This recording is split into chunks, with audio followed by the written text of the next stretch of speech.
Hey, what's up guys? Today I'll show you a thriller mystery film, Ready or Not. Spoilers ahead, watch out and take care. The film begins in 1989 inside the Le Damas mansion where two young siblings, Daniel and Alex, run around while being followed by a man. Daniel hides Alex in a closet just in time before the new husband of their Aunt Helene shows up. He pleads with Daniel to help him as he has been wounded and is being hunted. But instead, the little boy alerts the rest of the family of his presence. Helene's new husband tries to escape in panic, but the family members begin showing up and corner him. They wear creepy masks and black robes, and Helene attempts to stop her family from killing her new husband, but they drag him into a room to his grisly fate. Daniel remains calm as he watches them. 30 years later, Alex is getting married to Grace, a gorgeous woman who's nervous yet excited to join his family, whom she claims is richer than God because of their family's gaming dominion. Even Alex thinks his family is horrible, especially since he and Grace violated the 3-year courtship rule tradition. Daniel then comes in and fetches the couple. Alex gives Grace a way out, but she's determined to be a Le Damas. The couple goes for a photo shoot with some of Alex's family before the wedding. Daniel's wife, who only married him for the money, shares the same feeling with her father-in-law, Tony, who is straightforward about his disapproval of Grace. However, they're nothing compared to a now old Helene, who shoots her a death glare. Unlike them, Alex and Daniel's mother, Becky, is more approving and welcoming to Grace. Moments later, Alex and Grace finally tie the knot, and while they're getting intimate, Helene interrupts them. She reminds Alex he needs to join the family for something.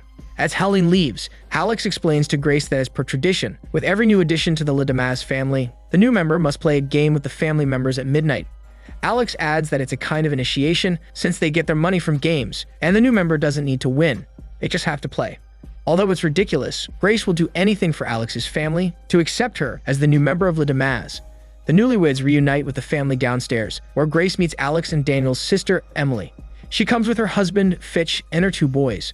Tony takes the family into the room, exclusive only to the Le Damas family members. One of the maids reads the boys a bedtime story as they gather around.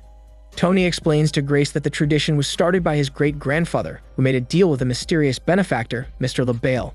The great-grandfather met Mr. LaBelle on a ship where he was once a merchant seaman, and they soon developed a friendship as they both loved playing games.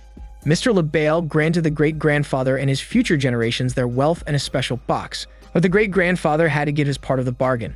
The family passes the box to Grace, and when she draws a card of hide and seek, silence suddenly fills the room. Some family members try hiding their worries.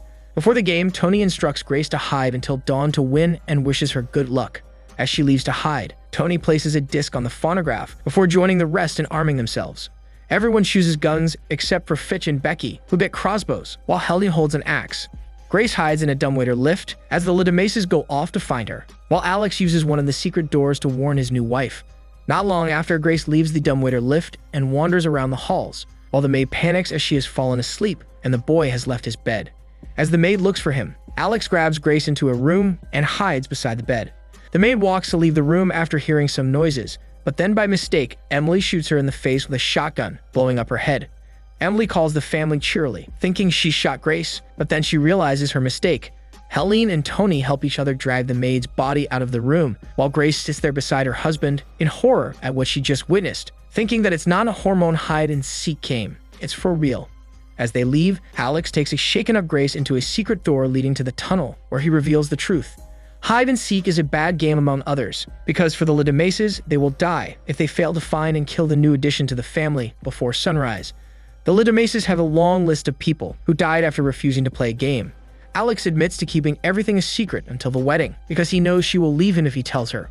Alex promises to find a way to get her out safely, so he directs him to the service kitchen while he goes down to the security room to unlock the doors, as the mansion is on lockdown. She changes into her tennis shoes and tears off the bottom of her dress to move around easily. She starts to walk out, but then stops after seeing some of them carrying the maid's body.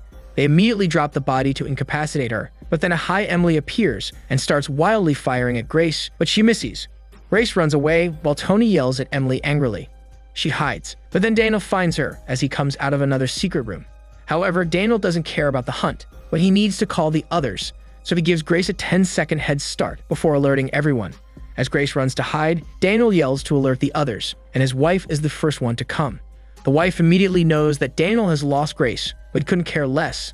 Daniel then changes the subject and goes on to insult his wife. Daniel reminds her about how she didn't blink when he told her about the sick family tradition. His wife rebuts, telling Daniel that she would rather be dead than lose all the richness and return to her miserable life. The others then come in to discuss another plan. Emily has lost her gun, so Fitch gives her his crossbow. But as soon as she holds it, she accidentally fires an arrow through the other maid that came in to tell Tony she saw Grace.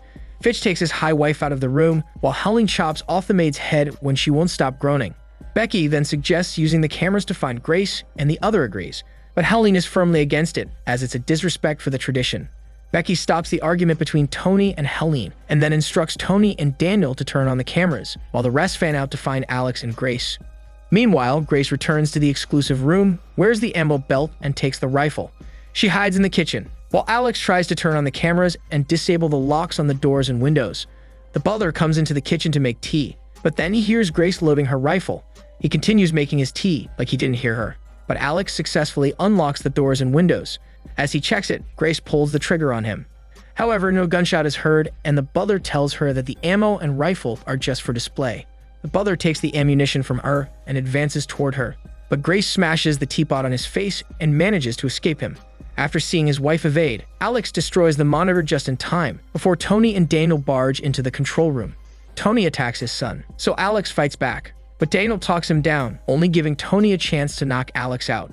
Daniel and Tony carry Alex's body out of the room, while Grace finds the last maid in the dumbwaiter lift. She claims not to know about the tradition, but then alerts the family and accidentally pushes the lift button, causing her to be crushed into mashed potato. Grace runs away to hide. Seconds later, the butler arrives and finds the maid's body caught by the dumbwaiter lift's door. Meanwhile, Tony and Daniel handcuff Alex in his bedroom to prevent him from helping Grace. The butler informs them about the third dead maid, pissing Tony off because Grace is taking them out one by one despite being outnumbered. Becky calms him down and goes out with Daniel to give him a minute. As they leave, Helene starts talking to him. At that same time, Grace is outside on the roof, listening to how Helene compares Alex to her old self, the time that her new husband picked the same game 30 years ago. Devastated is an underestimation of what Helene felt that night when her husband picked the game. But then she realized that she shouldn't have fought it. She should have killed her husband herself. And so, she believes that Alex will come to accept the same fate for his wife. However, Tony doesn't think that because Alex has always been the good son. Grace jumps from the roof, almost getting caught by Fitch, who sits by the window, looking through his phone. She runs away to the stable, where the boy follows her seconds later. Grace calms down, thinking he's there scared, but then the boy pulls out a pistol, shooting a hole in her hand. As a response, Grace knocks him in the face with her other hand. A goat then startles her, causing her to fall into the goat pit, where she finds dead bodies of goats and unlucky Ledamaz family members. Grace reaches in disgust before climbing the ladder and reaches the top when it suddenly breaks under her feet. She's slowly losing grip, so she uses her wounded hand to grab the top, but then accidentally hurts herself with a nail. Grace endures the excruciating pain, pulls herself out, and bandages herself with her dress. She runs back outside, where Daniel's wife sees her and tries to kill her with the crossbow. However, she misses Grace and kills a bird instead, so she returns to the mansion, where she runs into the butler. She informs him about Grace before leaving to alert the others. Grace manages to get through the front gate, where she tries to get help from an approaching vehicle. However, the prick driver ignores her and drives away from her. Seconds later, the butler passes by and finds a piece of Grace's wedding dress on the fence. He promptly calls Tony and informs him about it before returning to search for Grace. As the call ends, a heated argument ensues as Tony's pissed about Daniel not caring about the consequences if they fail to find and kill Grace. Becky steps in, calms down Tony, and instructs Fitch and Daniel's wife to go after the butler as he might need their help. Daniel and Emily then are instructed to take the maids to the goat pit as they do more harm than hunt. The siblings obey their mother's order, and while there, Daniel tells his sister that he's fed up with the family. But Emily is steadfast with the tradition, so her boys won't get hurt. Just then, the son wakes up and tells them about his encounter with Grace, making Emily proud. Meanwhile, the butler soon finds Grace, who tries to capture and maybe even kill her.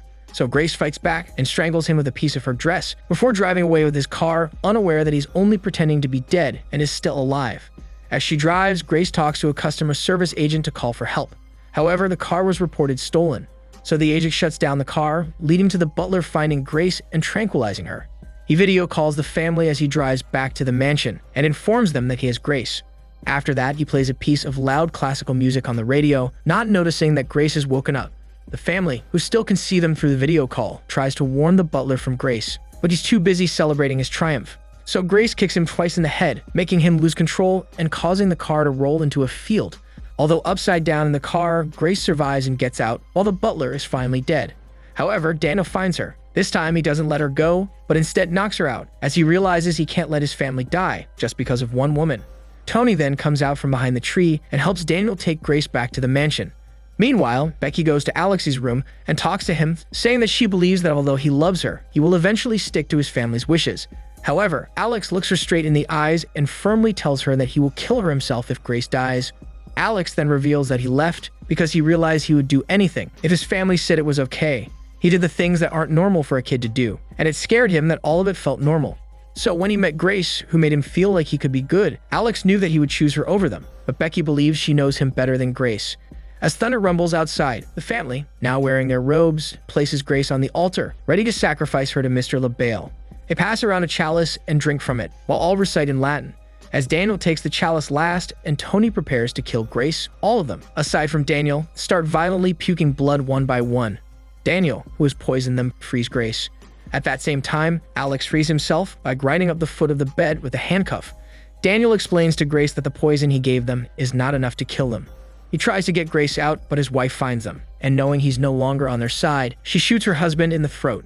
Instead of running away, Grace fights Daniel's wife and takes the gun from her. As the bullets run out, Grace whips it on her, knocking her unconscious. She then goes to Daniel's side to help him, but he instructs her to go. As she runs into one of the rooms, Tommy finds her and tries to kill her himself.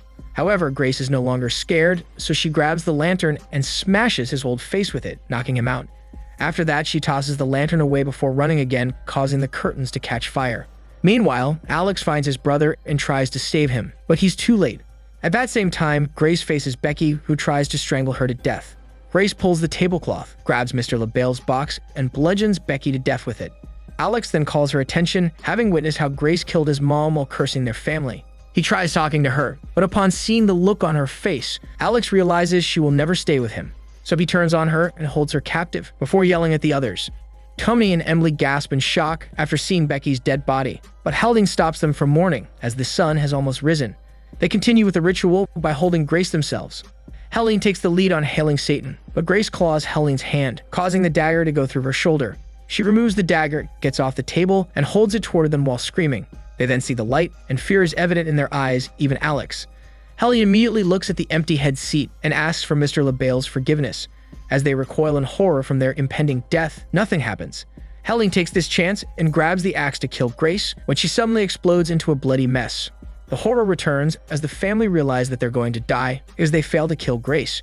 Mr. LaBelle turns on the phonograph before they explode into a bloody mess one by one, and Grace laughs at them as this happens.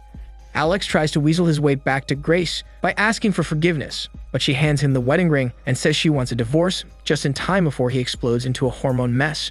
Grace then sees the spirit of Mr. LaBelle, the demon or the devil himself if not, sitting at the empty head seat, nodding to her approvingly. The fire from the curtain spreads around, and Grace exits the burning mansion, now covered with blood, especially her wedding dress. She sits on the steps to smoke a cigarette just as the police and ambulance arrive. The film ends with an officer asking Grace what happened, to which she simply replies, "In-laws." This is Daniel's CC Movie Channel. Stay safe and enjoy your day.